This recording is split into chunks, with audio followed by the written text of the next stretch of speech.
Selamat pagi anak ibu kelas 11 perkantoran. Kita jumpa hari ini di les pertama sampai les ketiga nanti dalam mata pelajaran Humas dan Keprotokolan. Ini adalah mata pelajaran baru dan jurusan di kelas 11 dan sampai kelas 12 pun nanti kalian pelajari ini nak.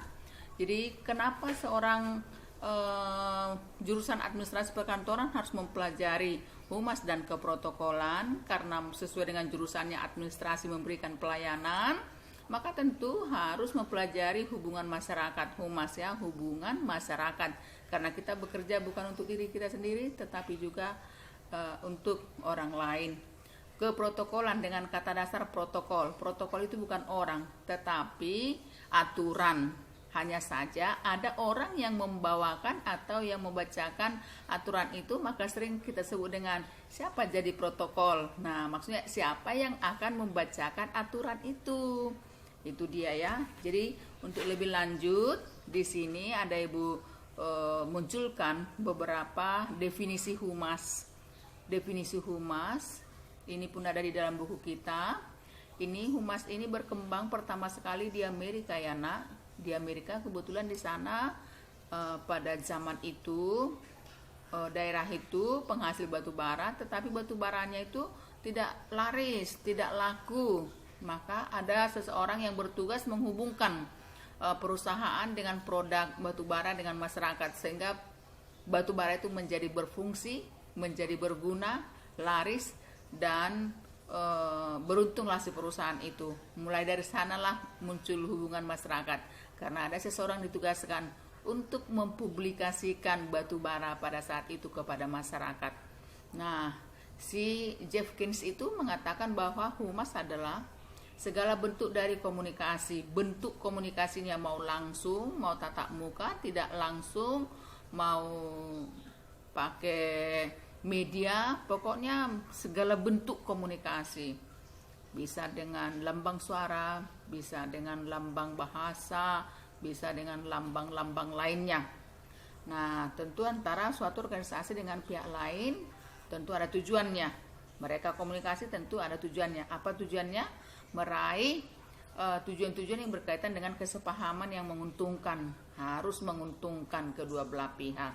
Itu kata si Frank Jeffkins. Kemudian The British Institute of Public Relations. Ini institut ini mengatakan bahwa humas itu adalah upaya sungguh-sungguh terencana dan berkesinambungan.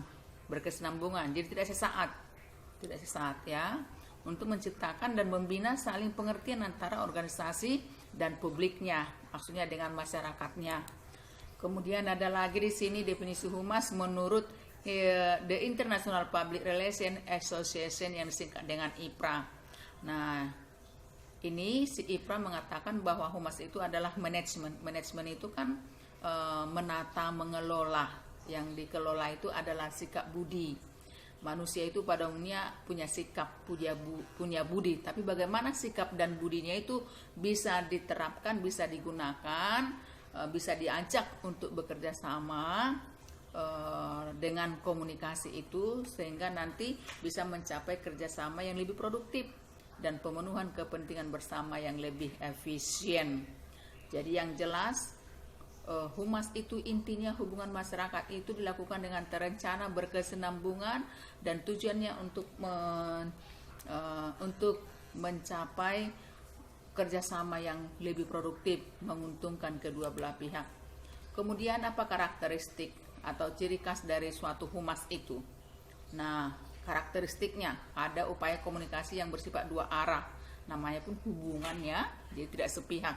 Kemudian bersifat terencana, berorientasi, berpusat pada organisasi, berpusat, jadi tidak kepentingan pribadi, ya, tidak kepentingan kelompok, tetapi kepentingan organisasi atau lembaga. Kemudian sasarannya adalah publik, orang banyak. Publik itu adalah orang banyak. Itu karakteristiknya. Konsepnya ada dua nak ya. Konsep humas itu dua, ada tradisional dan ada yang modern. Yang tradisional itu namanya pun tradisional, siapapun tak suka lagi yang tradisional, tapi tetap itu ada. Itu konsepnya tertutup, terbatas, kemudian hanya untuk orang luar saja binaannya. Yang di dalam itu bagi mereka yang tradisional itu tidak perlu dibina komunikasinya. Tetapi bagaimana dengan yang konsep humas yang modern? Ini konsepnya terbuka, kemudian tersebar luas, lagi internal dan eksternal. Tidak hanya ke pihak luar kita perlu bina hubungan yang baik, tetapi internal tak kalah, tetap kita harus, karena memang ini adalah andalan kita. Itu konsep humas ada 2, tujuannya ada 3. Terpelihara dan terbentuknya saling pengertian, menjaga dan membentuk saling percaya aspek afektifnya, kemudian memelihara dan menciptakan kerjasama, disebut dengan aspek psikomotor. Lalu apa tugasnya? Kalau kamu nanti punya jabatan sebagai humas, tugasmu apa? Ini dia: menginterpretasikan atau menafsirkan, menganalisis dan mengevaluasi kecenderungan perilaku publik. Jadi menjadi seorang petugas humas itu tidak gampang. Dia harus punya pengetahuan luas, dia punya ilmu jiwa, karena dia harus menafsirkan dan menganalisis kecenderungan perilaku publik, ya. Kemudian mempertemukan kepentingan organisasi, mempertemukan berarti sebagai jembatan, dia mempertemukan kepentingan organisasi dengan kepentingan publik. Jadi kita sesuaikan apa maunya mereka, kita berusaha dengan apa maunya mereka, gitu ya. Bagaimana supaya mereka juga mau dengan kita, itulah tugas daripada si humas. Lalu kembali mengevaluasi program-program organisasi, khususnya yang berkaitan dengan publik, itu tugasmu. Kemudian fungsimu, fungsimu memberi konseling yang didasari pemahaman, memberi konseling bimbingan. Kemudian fungsi yang kedua ya nak, membuat analisis tren. Memang harus cerdas ya, menganalisis ya, jangan sampai salah analisis tren masa depan dan ramalan akan akibat-akibat bagi institusi, menciptakan dan membina komunikasi 2 arah, memasyarakatkan produk atau layanan. Ini petugas humas boleh berfungsi sebagai iklan bagi suatu organisasi ya, karena dia akan mempublikasikan produk, memperkenalkan gitu ya, mempengaruhi masyarakat supaya tertarik dengan produk kita, itu dia memasyarakatkan. Kemudian mencegah konflik dan salah pengertian. Jadi kamu sebagai BP lah di sini ya, sebagai BP, maka tadi ada di atas counseling, guidance and counseling, pengarah dan pembimbing. Kamulah itu sebagai petugas humas, itu fungsimu. Kemudian ini fungsi fungsi humas menurut beberapa ahli, nanti boleh kamu lihat di dalam buku kita. Mengabdi, memelihara, menitik beratkan moral dan tingkah laku yang baik. Maka dari sekarang anak-anakku, kondisikanlah dirimu bisa mengabdi kepada kepentingan umum, misalnya seperti belajar sungguh-sungguh, memelihara komunikasi yang baik, tetap maui apa yang ditugaskan oleh guru, termasuk ini ya, untuk membiasakan dirimu menjadi seorang petugas humas yang fungsimu adalah untuk ketiga hal itu. Kemudian berikutnya peran humas, ini ada istilah-istilahnya. Sebagai expert presiber berarti kamu itu ahli. Kalau kamu ahli, istilah di dalam humasnya disebut dengan expert presiber. Kemudian kalau misalnya kamu sebagai fasilitator atau anggota tim dalam pemecahan masalah, disebut dengan problem solving. Kemudian communication facilitator, sebagai fasilitator komunikasi antara perusahaan dengan publik. Sebagai pelaksana kebijakan dan keputusan dari manajemen, technician communication. Kemudian sejarah humas boleh kamu lihat dalam buku kita, seperti yang saya katakan tadi. Awalnya dia di New York, kemudian maju ke Belanda, masuk ke Indonesia tahun 50. Dan yang pertama menggunakan ini di Indonesia adalah Pertamina. Kemudian ruang lingkupnya ada 2, internal dan eksternal. Kalau humas yang ruang lingkupnya internal, humas itu tadi kan hubungan masyarakat tidak harus di luar. Yang di dalam itu pun disebut dengan masyarakat, yaitu siapa? Yang pertama dengan para pekerja atau employee relation. Jadi kita pun harus membina hubungan yang baik dengan para pekerja kita supaya mereka semangat. Dengan para pemegang saham, artinya orang-orang yang menanamkan modalnya dengan perusahaan kita. Kepada mereka juga kita harus membina hubungan dengan baik. Dengan para buruh, labor relation. Kemudian dengan para manajer, ya, dengan para pimpinan juga, manajer keuangan, manajer personalia, manajer sarpas, manajer keuangan.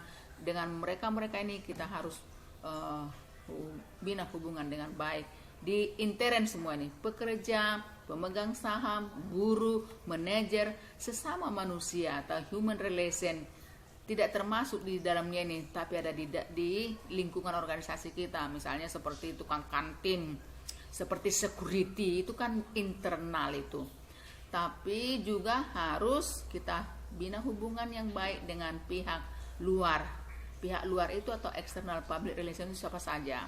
Dengan press relations, yaitu dengan media cetak, dengan para wartawan, ya, supaya nanti kita diberitakan gitu. Dengan government relation, dengan pemerintah kita bina hubungan yang baik. Mana tahu ada nanti sumbangan, kita mengurus izin, maka dengan hubungan yang baik tadi, maka segala sesuatunya itu akan lebih lancar. Dengan community relation, dengan kelompok atau warga, dengan customer ataupun pelanggan, dengan consumer. Ini customer, pelanggan. Ini pemasok biasanya atau dealer biasanya yang ini ya. Customer relation itu pemakai. Ini yang pengguna terakhir lah. Ini udah langsung di sini finishnya terakhir, itu disebut dengan consumer relation. Di sini terakhirnya nanti produk kita itu. Kalau ini bisa menjadi dealer dia ya, ataupun pemasok ke tuku-tuku, pemasok kemana gitulah. Itu customer relation. Dengan kelima ini kita sebagai petugas humas harus kita bina. Ini luar semua nih, pers relation, pemerintah, kelompok, pelanggan, kemudian dengan consumer. Ini semua adalah pihak luar, ini semua pihak dalam. Dua-duanya harus kita bina hubungan dengan baik.